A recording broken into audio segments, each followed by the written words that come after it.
enter this treasure trove of undiscovered wonders, midway between Johannesburg and Durban.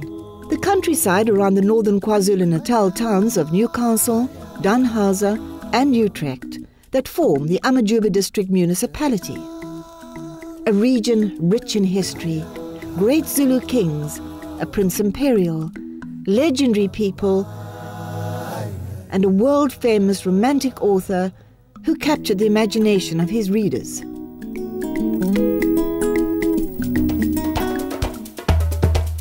Newcastle, founded in 1864 and named after the Duke of Newcastle in England, is the third largest town in the province. A modern commercial and industrial centre with an impressive first world infrastructure, including a large shopping mall. It's served by good roads and schools, an Olympic swimming pool, hospitals of international standard, and a host of interesting places to visit. Its colonial history is written in the sandstone of several historic buildings, such as the Town Hall, which was opened in 1899 to mark the Diamond Jubilee of Queen Victoria. Another historic sandstone structure is the Carnegie Art Gallery. This Edwardian Georgian style building was originally a public library built with funds donated by the Carnegie Corporation of New York. A collection of contemporary artworks by critically acclaimed South African artists is on display.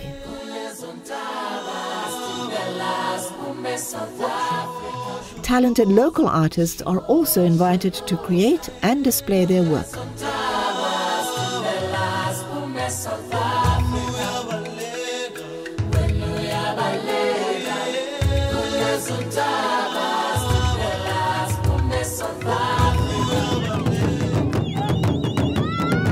The Zulu people who populate this region are often referred to as the people of heaven. They have a rich cultural heritage that continues to excite the imagination of tourists who are enthralled to see their unique and exciting dancing.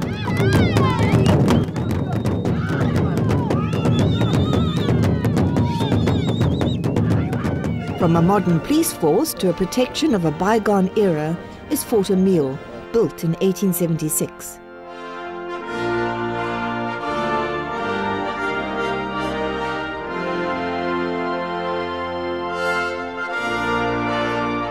It saw action in the Anglo-Zulu War of 1879, the First Transvaal War of Independence in 1880-81, and the Anglo-Boer War of 1899 to 1902.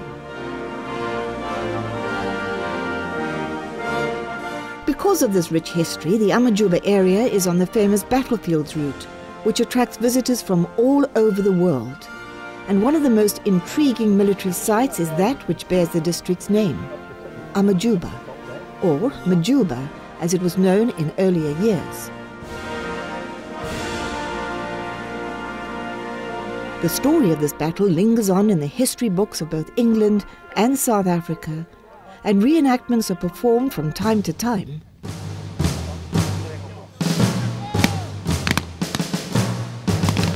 But even without this visual aid, a vivid account of this decisive battle in 1881 is provided by expert tour guides. British wounded were taken to O'Neill's cottage at the foot of the mountain before being transferred to a military hospital. The fatally wounded were buried nearby. This well-trodden battlefields route extends from Amajuba to Isandlwana, Rorke's Drift, and other well-known sites. As with battles, winning and losing are all in the game at the Century Casino. Its 250 slot machines could ring out your bag of winnings. The casino complex is one of many venues that offer conference facilities. Other such facilities come in various distinctive styles and sizes. The district caters for all major religious creeds, and this 1903 Hindu temple, although seemingly small, is reputed to have the largest cellar dome of its kind in the Southern Hemisphere. With mostly sunny days throughout the year, the outdoors are a major attraction. The 2 dams in the area are very popular venues for a variety of water sports. An annual swimming competition at Inchanguayo Dam offers opportunities for all ages to show off their aquatic skills. For the less energetic, camping, angling and lazing in the sun are enjoyable alternatives. Tom Worthington Dam in Hartingspreit, near the town of Dunhauser, also offers scope for a whole range of exciting aquatic sports as well as fishing. This area owes its original wealth and employment opportunities to coal mining, and towns like Dunhauser continue to play a major role in providing this rich source of raw energy. The land of the Amajuba, or, as the great Zulu king Shaka once called it, the place of doves, is also a place rich in bird life and is on the KZN birding route.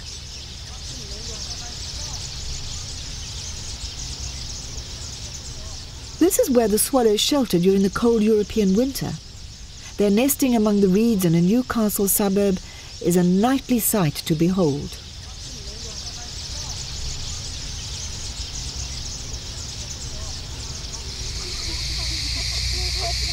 Not to be outdone by this magnificent flypast are the kestrels from Asia that take their nightly shelter among the tall pines in the Newcastle showgrounds.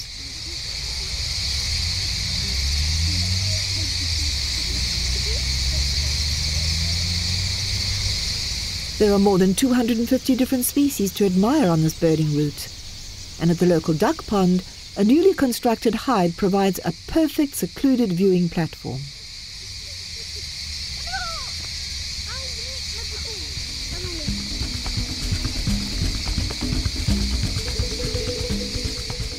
This is Africa, where teeming wildlife roam the plains.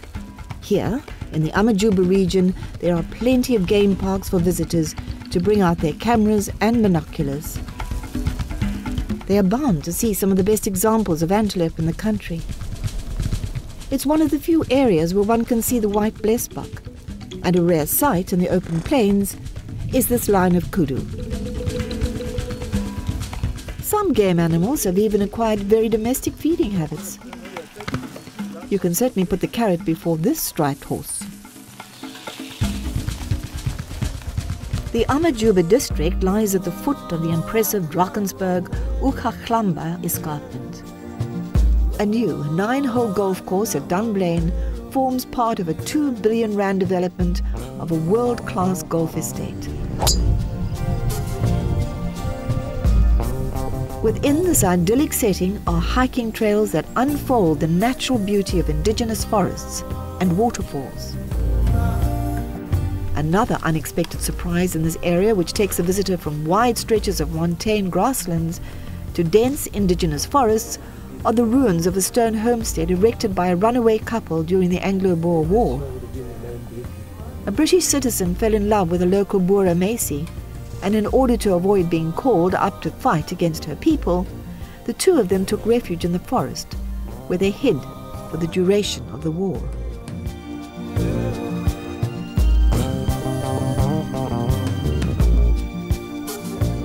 One such trail to a sandbushman cave unveils a set of ancient paintings that date back to between 4,000 and 8,000 years. More recent additions include this white figure signifying the arrival of the settlers.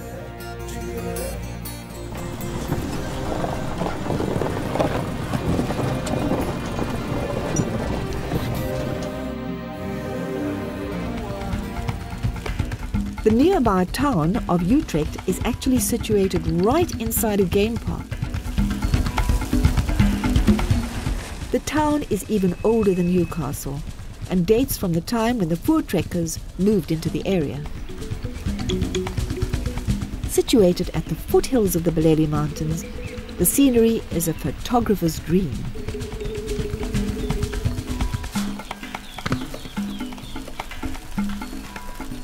Within the awesome beauty of the community game park are well-stocked trout dams for fly fishing, and one is constantly refreshed by the sight of the many tumbling crystal waterfalls.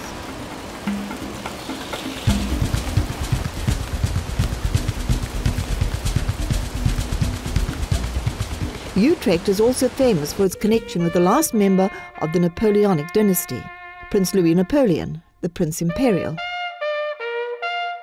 He came out with the British forces during the Anglo-Zulu War, and while in Utrecht, stayed in this house where he paid court to the lovely Sunny Ace, a talented daughter of Swart Dirk Ace, a Boer pioneer of the town. But nothing came of this liaison, because the prince was killed shortly afterwards, in an ambush. His death also ended the last hope of restoring the Bonapartes to the throne of France. The name Ace is almost synonymous with the town, and a monument to Pieter Lafras Ace stands opposite the beautiful old Dutch Reformed church. This stone wall, shaped as an arrow pointing to Britain, is the final resting place of those British soldiers who died in the Anglo-Zulu War.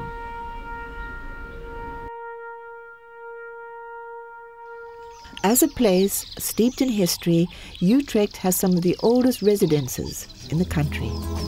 Accommodation options in the Amajuba region are plentiful and varied.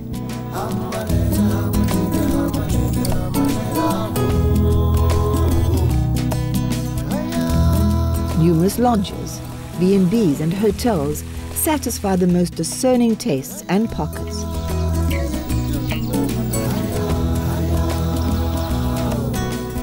For the more adventurous, bush lodges are available that range from an East African tent experience to solid structures made of indigenous stone and timber. As for food, there is everything from good wholesome cooking, a la carte menus, to the finest cuisine that one could imagine. And for township with a touch of class, there's an upmarket restaurant on the outskirts of the Madidini.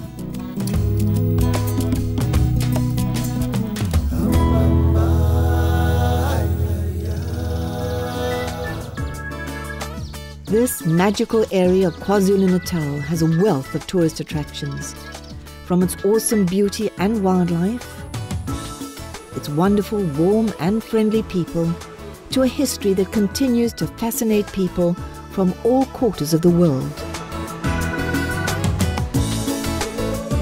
Not only the Royal House of France found a place to lay a weary head, but famous authors like Rider Haggard also found inspiration here, as do many other people to this day. The Amajuba District Municipality welcomes you, the visitor, to experience a unique adventure that will both delight the senses and enrich the imagination. Come, be our guest.